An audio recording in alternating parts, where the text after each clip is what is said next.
Hello students, welcome back to my YouTube channel. आज हम class 11th accounts का जो थ्योरी बेस ऑफ चैप्टर है, थ्योरी बेस ऑफ अकाउंटिंग है, उसमें हमारा अकाउंटिंग स्टैंडर्ड रह रहा था। तो आज हम पढ़ेंगे अकाउंटिंग स्टैंडर्ड क्या होता है। अकाउंटिंग स्टैंडर्ड गाइस ये होता है कि जैसे अकाउंट्स में बहुत सारी पॉलिसीज होती हैं। हमारे अकाउंटिंग में पहले क्या होता था, बहुत सारी पॉलिसीज होती थी। मान लीजिए पहले 100 रूल रेगुलेशन और पॉलिसीज थी, अब उनको कम करके मान लो या 15 या 20 रख दिया। ठीक है, उनको कम कर दिया क्योंकि इनमें कई पॉलिसीज ऐसी थी जो मतलब मीनिंगफुल ही नहीं थी।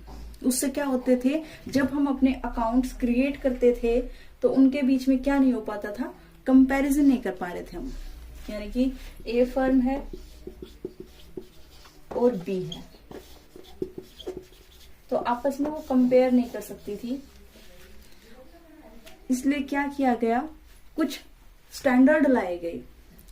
पॉलिसीज जो मीनिंगफुल नहीं थी उनको कम किया गया और कुछ मीनिंगफुल पॉलिसीज को लाया गया।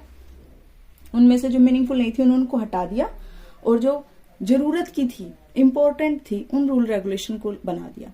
बिल्कुल जीरो भी नहीं किया, यानी कि मान लीजिए 100 में से 15-20 रख लिए। ये कौन इश्यू करता है, कौन बनाता है इन सबको, तो institute of chartered accountant of India इसको बनाता है। कौन बनाता है इसको, institute of Indian chartered accountant.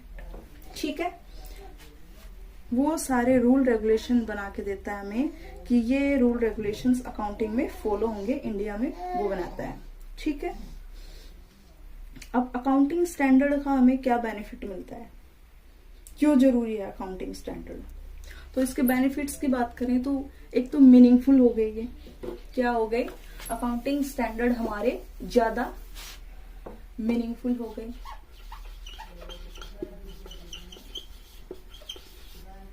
ठीक है, इसके अलावा अब हम क्या कर सकते हैं, उनका आपस में कंपेयर कर सकते हैं। ठीक है, इसके अलावा और क्या हो गया, वो पहले से ज्यादा भरोसेमंद हो गए। यानी कि पहले कुछ में जो इम्पोर्टेंट चीजें नहीं थी वो भी इंक्लूड हो जाती थी, जिस वजह से क्या नहीं हो पाता था, उनके बीच में वो अच्छे से रिलायबल नहीं थे। अब वो क्या हो गए, ज्यादा रिलायबल हो गए, ज्यादा भरोसेमंद हो गए। ठीक है, अब हम उनको क्या कर सकते हैं, बेटर अंडरस्टैंड कर सकते हैं।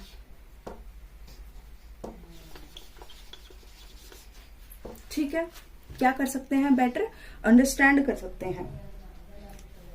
अब हम इसके ऑब्जेक्टिव्स की बात करें तो ऑब्जेक्टिव्स भी क्या हो गई कि जो अकाउंटिंग की जो मीनिंगफुल जो एम वाली पॉलिसीज थी वो अब इसमें क्या हो गई, इंक्लूड हो गई।